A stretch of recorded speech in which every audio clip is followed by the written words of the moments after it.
This turn in Kimetsu no Yaiba, I know there's been people not liking it. I've been actually, I like where this is going. I know there's I saw some people like commenting about like, oh, the author's selling out for money to extend the series out. I don't think that at all. I don't think that at all. I mentioned prior that there were things brought up in the series and expansions that already existed that if the author didn't plan on doing anything beyond Muzan, I thought it'd be weird. I think the easiest one, for example, is the fact that high-level demons can evolve and reach the same tier as Muzan, as we saw nearly with Akaza and Kokushibo. And it was just a strange thing to me of like, why would you introduce this like expansion like concept? Like, well, that was the Akaza fight was what, a year ago, I think? It was like a year ago, and it was just very strange to me. I was like, why would you, like, recently reading it, I was like, if there's no plan on going beyond this, why would you have this all set up? That was very strange to me. But it looks like things are progressing beyond this. And I thought it was like Muzan, at least from what people were talking about when I looked at the spoilers before this chapter came out, because I was super intrigued on what was going to happen next. Whether or not it was going to, because we were at a part, it was either going to end or it was going to keep going. We weren't at oh yeah, this is the end of this arc, we'll see what happens next arc. It was, the series either comes to a halt or, continues living on. But as where you have Muzan, you had a little bit of Muzan backstory, is like when he was born, they thought he was a stillborn, and when he was gonna get cremated, like literally they're like, oh crap, they're gonna burn this baby's body. He ended up actually like giving out his first cries, and that was like from where the story of Muzan was.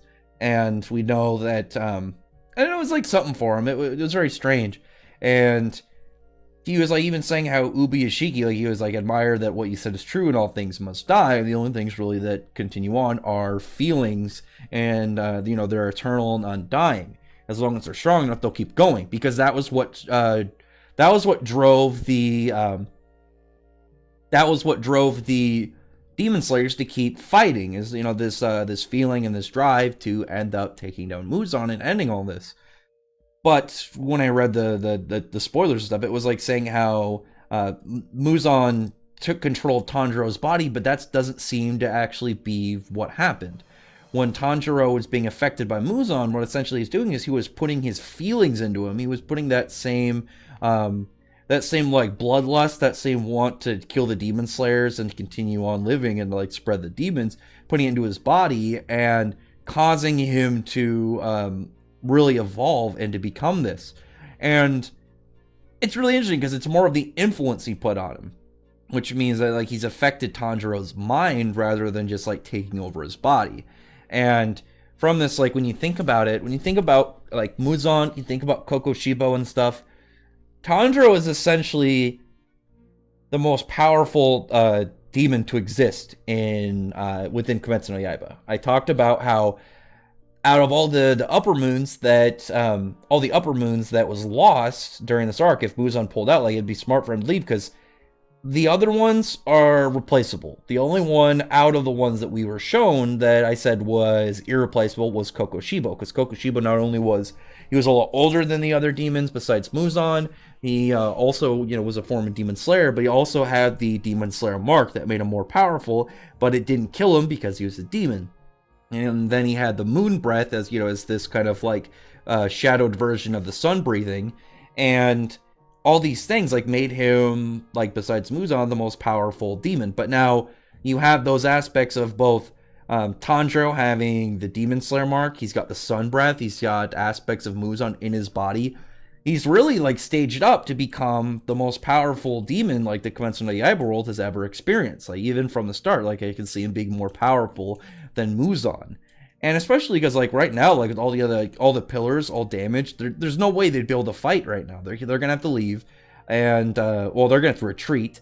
And even especially when the sun comes up and Muzan starts, or not Muzan, Tanjiro starts burning, but the burn stops. Like he overcomes it. We know he's got the same blood as Nezuko. Nezuko is immune to the sun, so obviously Tanjiro becoming immune to it as well makes a lot of sense. And at this point now, you got these characters who are not sure really what to do at this point, like Zenitsu and Inosuke are like worried that they don't really know how to handle this, and Inosuke is like brought to tears. which hurts because Inosuke is still my favorite character in the series. I just really like him. He's super entertaining. I think he's got a pretty fair backstory, and he's got a really like fun way he's depicted throughout the series. So where this goes from here, I think, is a really big game changer, and I'm super hoping, like, one of the things in the spoilers that they said that doesn't look like to be the case, they said right at the end of this chapter there's supposed to be a 5-year time skip. So the question is going to be, beyond that, is whether or not that's going to happen. Is Nezuko, when she shows up, going to be able to save him, or is he going to, leave and they're going to have to fight him at a different day? Because we know that, like, what is it, the Demon Slayer marks, like, it's supposed to go until, like, their 20s. I think it was like 26 or something. So they definitely have time to where they could keep going. And as we saw with Yoriichi, there is a way, we don't know exactly what the specifics are, to overcome that and to live beyond that time period. So we'll see exactly what that is eventually. But right now, I am hoping that the series does have a time skip and we go into a part 2, because this ending is similar to the ending of part 1 of JoJo's Bizarre Adventure, and I know that the author for Kimetsu no Yaiba is a fan of JoJo.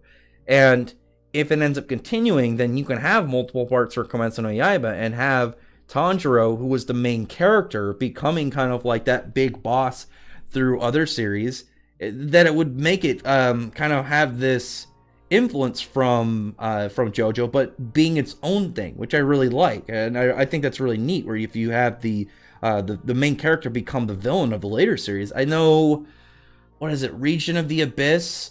The series before that, I think Cavalier of the that series. It's some Korean series. I can't remember exactly what it's called, but the main character, it's small spoiler because I've already brought it up.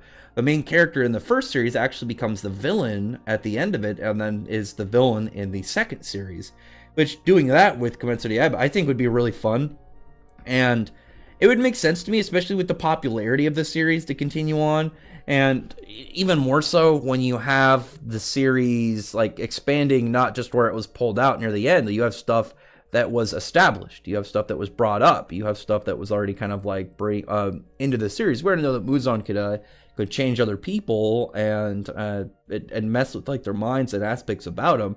So this all makes sense, and I am looking forward to seeing where exactly this goes. I am really wanting to see what's next to happen in the series.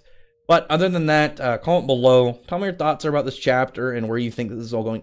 Do you think that Nezuko showing up, is this going to save Tanjiro and then it'll be over, or is this going to go into like a part 2? But other than that, comment below, thumbs up the video, but from the like button and subscribe button, and check out my other videos. But other than that, I appreciate everyone who's already subscribed, and I thank you all for listening. Bye.